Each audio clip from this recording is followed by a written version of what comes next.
The responses to an authoritarian parent is reduced psychological competence. That means you're not able to regulate.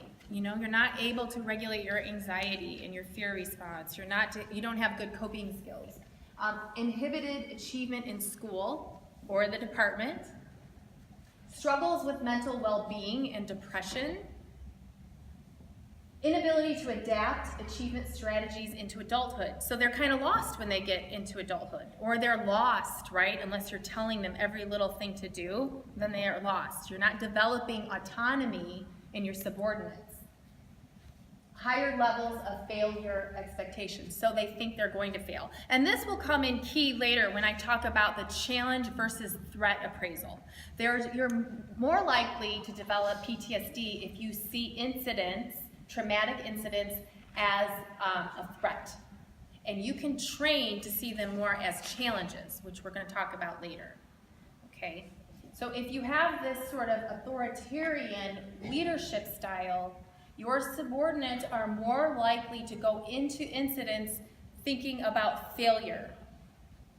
There's a difference between failure avoidance, right? I'm going to avoid a threat, versus I'm going to go and get this challenge. I'm going to go succeed at this challenge. And those are two very different things, and those are ways that we can either protect against PTSD or we'll be gravitating towards PTSD. So authoritative leadership style, they help their followers grow and develop. They're sensitive, caring leaders who are eager to help but allow room for growth. Okay? They create an environment of learning and serve as an inspiration. I have so many guys that come to me and they feel as if, especially one department I'm thinking about, it's the I gotcha.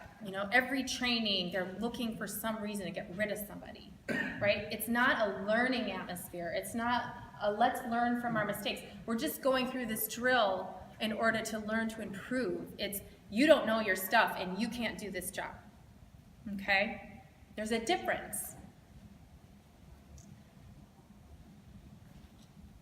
Go beyond their self-interest to put the organizational goals first, right? There's so much politics. Most of the stuff I hear in my office, honestly, it's about politics on the job, right? And people who have their little cliques and they have their scenarios where they're trying to get rid of one person because this person doesn't like this person.